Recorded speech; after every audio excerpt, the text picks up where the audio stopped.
prisme minuscule. Comme hypnotisé par le rayonnement Rayonnement! de ces arcs-en-ciel, Jules restait là, figé, à genoux sur le tapis. Du bout des doigts, il voulut extirper les petits morceaux de verre qui étaient restés coincés dans le tapis. En tirant, pour procéder dans un premier temps au désenchevêtrement Des enchevêtrements! des cheveux de laine, Jules sourit en pensant à la répugnance de sa jeune sœur pour ce genre d'exercice. Soudain, son bras droit se releva et se mit à décrire de grands cercles, comme une hélice. Hélice! Qui se serait mise en branle. Le mouvement s'accéléra malgré lui. C'était incontrôlable. Madame Verne, alertée par le bruit de la chute, ouvrit la porte au moment même où il semblait à Jules qu'il allait décoller du sol. Et il s'évanouit. Quand il s'éveilla, 2 jours plus tard, tout semblait revenu à la normale. Il avait faim et cela le faisait souffrir. Mais plus encore que cette douleur, il ressentait une immense confusion. Tout semblait si calme, si propre.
Entre, lui dit-il, je suis réveillée.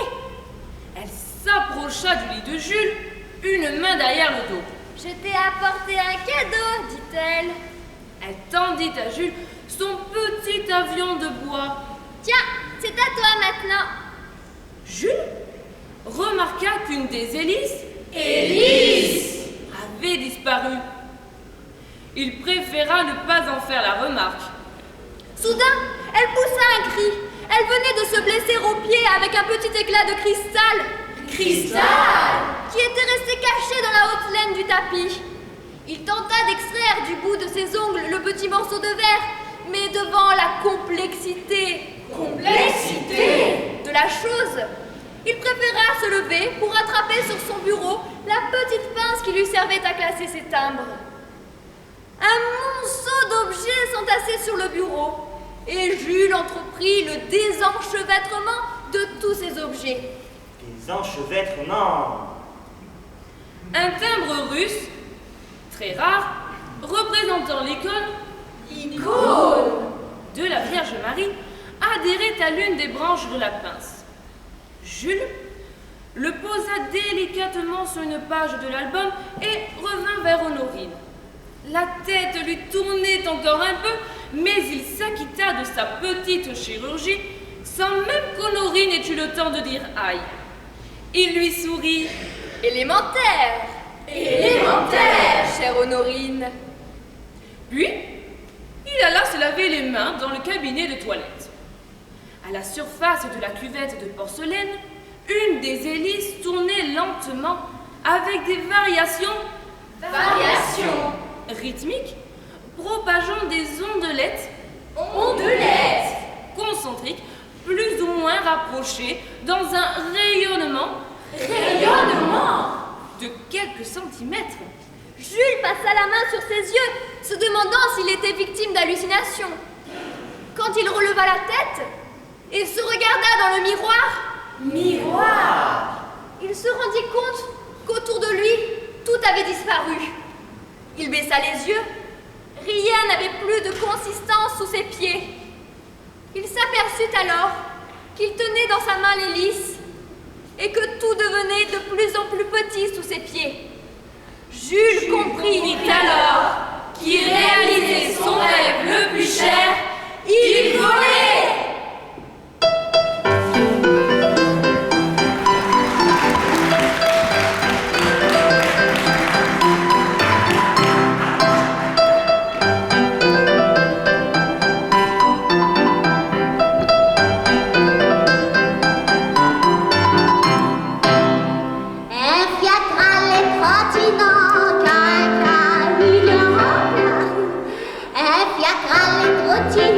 Jaune avec quelques gilets blancs.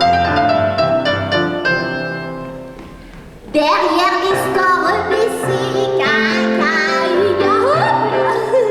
derrière les stores baissés, on entend des bêtises.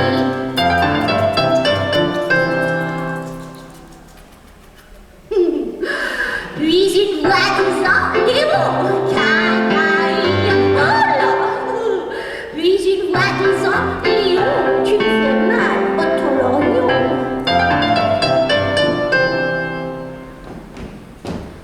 Un vieux monsieur qui passait, un vieux monsieur qui passait, s'écrie, mais, on dirait que c'est ma femme dont j'entends la voix,